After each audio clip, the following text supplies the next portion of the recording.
আসসালামু আলাইকুম। তো আজকে ছোটো মাছ নিয়ে আসছে বাজারতে। দেখুন ছোটো মাছগুলো আমার অনেক পছন্দের ছোটো মাছ, মলা মাছ, সাথে 1-2টা কাজকি মাছও আছে।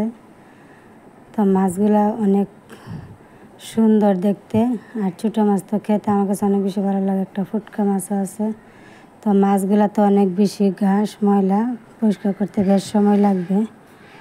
তো দেখুন আমি এদিকে পেঁয়াজ, কাঁচামরিচ, ধনেপাতা আগে দিয়ে কেটে নিয়েছি, আর এখন মাছগুলো পরিষ্কার করব। তো মাছগুলো পরিষ্কার করতে বেশ কিছুটা সময় লাগবে, তবে সময় লাগলেও ভালো, অনেক পছন্দের মাছ। এই মাছগুলো আমি অনেক বেশি পছন্দ করি, এই ছোটো মাছগুলো। তো পরিষ্কার করে দিয়ে নিয়েছি। তো দেখুন মাছগুলো ভালোভাবে পরিষ্কার করে দিয়ে নিলাম। তো এখন রান্না করব মাছগুলো, আর রান্নার জন্য মাছগুলোকে একটা বাটিতে নিয়ে নিচ্ছি, আর এখন এগুলোতে মশলা দিয়ে দিচ্ছি। 1 চামচ হলদের গুঁড়ি দিয়ে দিলাম, 1 চামচ মরিচের গুঁড়ি দিয়ে দিলাম, ধনিয়ার গুঁড়ি নাই, মরিচের গুঁড়ি আর হলুদের গুঁড়ি আর লবণ দিয়ে মাছটা আমি মাখিয়ে নিব। আর এদিকে পাতিল বসে পাতিলে তেলটা গরম হয়ে গেছে। এখন মরিচ পেঁয়াজটা দিয়ে ভেজে নিচ্ছি। স্বাদ মতো লবণ দিয়ে এদিকে মাছটা আমি মাখিয়ে নিচ্ছি। পেঁয়াজটা ভাজা হতে হতে মাছটা মাখিয়ে নিয়েছি। তো দেখুন ছোটো মাছ রান্না অনেক বেশি স্বাদ। তো পেঁয়াজটা ভেজে নিচ্ছি কিছুক্ষণ পর নাড়িয়ে চাড়িয়ে।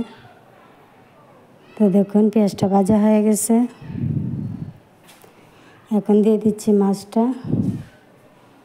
ছোটো মাছটা একটু কষিয়ে নিচ্ছি তেলের মধ্যে, নাড়িয়ে চাড়িয়ে একটু কষিয়ে নিলে মাছটা পানিটা শুকিয়ে যাবে, আর অনেকটা ভালো লাগবে খেতে। তো দেখুন অল্প মশলা দিয়ে ছোটো মাছ রান্না করতেছি, আর মাছটা আলতোভাবে নাড়িয়ে চাড়িয়ে দিচ্ছি যেন মাছটা ভেঙে না যায়। তো ছোটো মাছ আপনারা কীভাবে রান্না করেন অবশ্যই কমেন্টে জানাবেন। তো মাছটা রান্নানো শেষ, এখন একটু ঝোল দিয়ে দিলাম। ঝোলের মধ্যে মাছটা অল্প পরিমাণ লবণ দিলাম, লবণের পরিমাণটা কম ছিল। আর এখন ধনেপাতাটা দিয়ে দিলাম। এখন নাড়িয়ে চাড়িয়ে কিছুক্ষণ সময় রান্না করে নেব।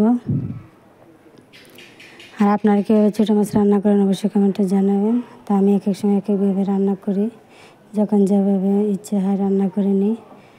তো দেখুন ছোটো মাছ রান্না বেশ সময় লাগে না, অল্প সময় রান্না হয়ে যায়। তো কিছুক্ষণ নাড়িয়ে চাড়িয়ে মাছটা রান্না করে নিয়েছি। এখন চুলা থেকে নামিয়ে নিচ্ছি। অসাধারণ টেস্ট এই ছোটো মাছগুলা। মাঝে মাঝে 1-2টা কাজকি, মলা মাছ, ছোটো চাঁদা মাছ একসাথে 5 মিশালি মাছ, এই তরকারিটা হলে অনেক বেশি ভালো লাগে। তো দেখুন তরকারিটা একটা বাটিতে নিয়ে নিয়েছি।